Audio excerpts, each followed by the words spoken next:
Europe 1 matin. 7h11 sur Europe 1. Dimitri Pavlenko, vous recevez ce matin l'auteur et spécialiste de l'Algérie, Jean-Louis Levet. Bonjour Jean-Louis Levet. Bonjour. Bienvenue sur Europe 1. On va parler avec vous de l'Algérie. Le bras de fer, en effet, continue entre Paris et Alger. Bruno Retailleau est en train d'organiser une riposte graduée envers le régime algérien qui ne coopère pas à ses yeux suffisamment, en tout cas sur presque plus rien.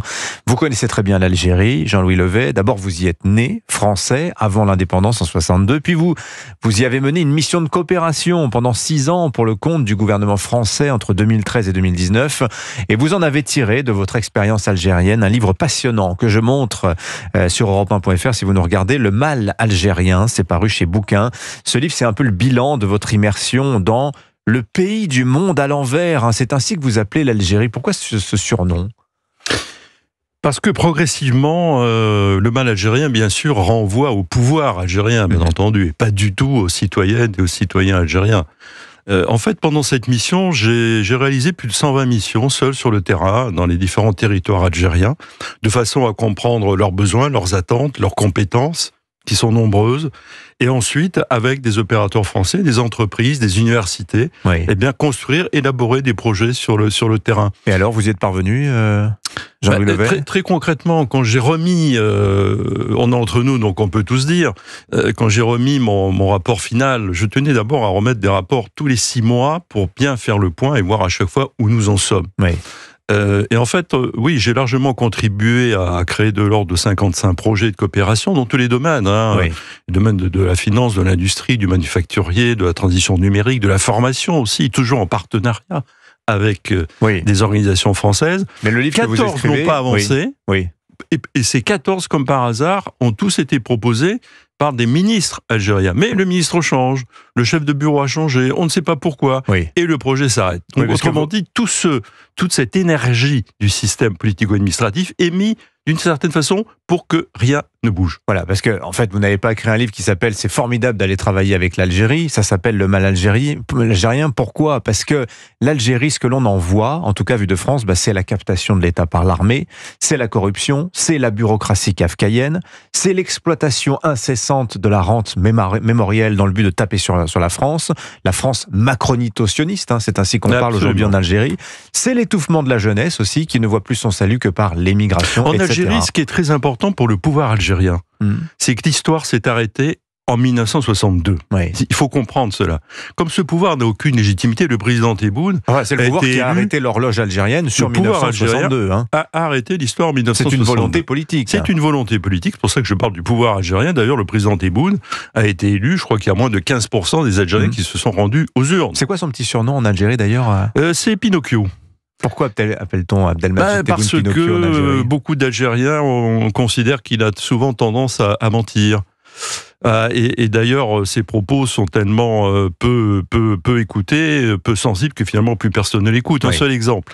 On est aujourd'hui dans un monde où on a ce retour des empires prédateurs, on le sait, la Russie avec Poutine, par la guerre, ce mélange de tsarisme et de stalinisme. On a la Chine aussi, plus intelligente sur le long terme, par l'économie.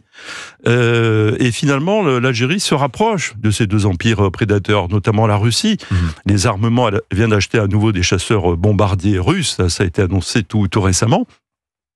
Et l'essentiel de toute l'aviation algérienne, par exemple, est d'origine soviétique, puis russe. Donc, il n'est pas étonnant que quand le président Tebboune va en Russie, il puisse dire au président Poutine vous êtes un grand ami de l'humanité pendant que la Russie massacre en Ukraine. Alors, vous dites que, de vue de France, on a une vision un peu biaisée de l'Algérie. L'Algérie, ce ne sont pas les Algériens. Et que la majorité des Algériens, c'est ce que vous dites, Jean-Louis Levet, finalement, ils en veulent plus au système en place qu'à la France, proprement dite, Jean-Louis Levet. C'est l'exemple du Irak. Ce mouvement quasiment révolutionnaire où il y avait une demande en fait énorme de dignité. D'ailleurs, ma mission s'est arrêtée quelques jours avant le Irak en février 2019. Ce qui est intéressant peut-être, c'est de revenir sur 2-3 slogans qui sont très significatifs de l'état d'esprit des Algériens pour lesquels j'ai beaucoup d'estime. Le peuple s'engage, le système dégage. Ce sont les Algériens qui parlent de système, fondé, comme vous le disiez, sur le clientélisme, la corruption et la rente pétrolière. Un autre, nous voulons un État civil, pas un État militaire. Vous allez vous confronter à une génération qui vous connaît bien et que vous ne connaissez pas du tout. Un autre aussi, marcher, c'est bon pour la santé, mais manifester, c'est bon pour la dignité. Ouais. Et puis un qui est quand même très fort, le rôle de la femme, où les normes conservatrices de l'islamisme sont très fortes. Il ne faut pas oublier que l'Algérie a subi 10 ans de décennie noire terrible, Oui. L'équivalent des Charlie Hebdo quasiment tous les jours. Ce slogan très fort qui dit « Nous aimerions que les femmes qui déposeront plainte dans un commissariat pour viol soient au moins aussi écoutées que les hommes qui parlent du port du voile. » Je voudrais que vous nous parliez un peu de l'économie algérienne, Jean-Louis Levet, parce que, en substance, de ce que j'ai retenu de votre livre, c'est que l'Algérie est un pays qui se gâche, qui finalement avait tout pour réussir et échoue dans à peu près tout aujourd'hui. C'est quoi un peu le tableau clinique de l'économie algérienne aujourd'hui ? Très rapidement, si on remet en perspective, on dirait sur les 3 ou 4 dernières décennies, d'abord c'est un pays qui s'est largement désindustrialisé. Si vous voulez, 35% du PIB il y a 30 ans, on est à moins de 5% aujourd'hui. Les économistes algériens que je cite dans le livre, ce sont toujours des auteurs algériens que je cite, et qui sont très compétents, avec lesquels j'ai travaillé, ont montré par exemple que des années 70 aux années 2000, en prenant l'ensemble des pays dits émergents, en Afrique, en Amérique latine, en Asie, en fait l'Algérie est le seul pays qui a reculé, pendant qu'en Afrique, le Nigeria, l'Afrique du Sud s'est développé de façon inégale, évidemment, le Brésil en Amérique latine, a fortiori Singapour ou la Corée du Sud en Asie. Le deuxième point, c'est la perte de l'agriculture. Dans les années 70, l'agriculture algérienne fournissait 80% des besoins alimentaires. Oui, ils étaient presque autosuffisants. Absolument, aujourd'hui c'est moins de 50%. Oui. Et puis vous avez aussi un grand problème, c'est le développement de l'économie informelle, clandestine. 30% du PIB il y a 30 ans, plus de 70% aujourd'hui. 70%, mais oui, c'est de l'économie clandestine. C'est absolument énorme. Et la moitié des emplois aujourd'hui se fait dans l'économie clandestine. Or, pour les jeunes, ça veut dire quoi, travailler dans l'économie clandestine ? Ça veut dire pas d'avenir, ça veut dire pas de contrat, ça veut dire pas d'état-providence. Vous voyez, on a un sujet permanent. Ouais. Et donc, tout ce... dernier point très important, nous avons en France de l'ordre de 30 000 étudiants algériens. Oui. Les enquêtes qui ont été réalisées par des laboratoires d'économie à Alger montrent que 80% d'entre eux ne souhaitent pas revenir en Algérie. Dernière Et ça, question. c'est le plus grand échec. Il n'y a pas d'avenir, il n'y a qu'un passé qui fait office d'un présent précaire. Dernière question rapidement, Jean-Louis Levet, on aurait pu en parler plus longtemps, mais ça n'est pas le cas. La ligne de la France aujourd'hui, elle est un peu confuse, entre aujourd'hui Emmanuel Macron qui dit on ne dénoncera pas unilatéralement l'accord de 68, que Bruno Retailleau suggérait de faire en dernier ressort, en cas de non-coopération de l'Algérie. Qu'est-ce que ça dit de la France aussi vis-à-vis de l'Algérie ? D'abord, il faut rappeler que l'Algérie est le pays dont la France est le plus proche, et la France est le pays dont l'Algérie est le plus proche.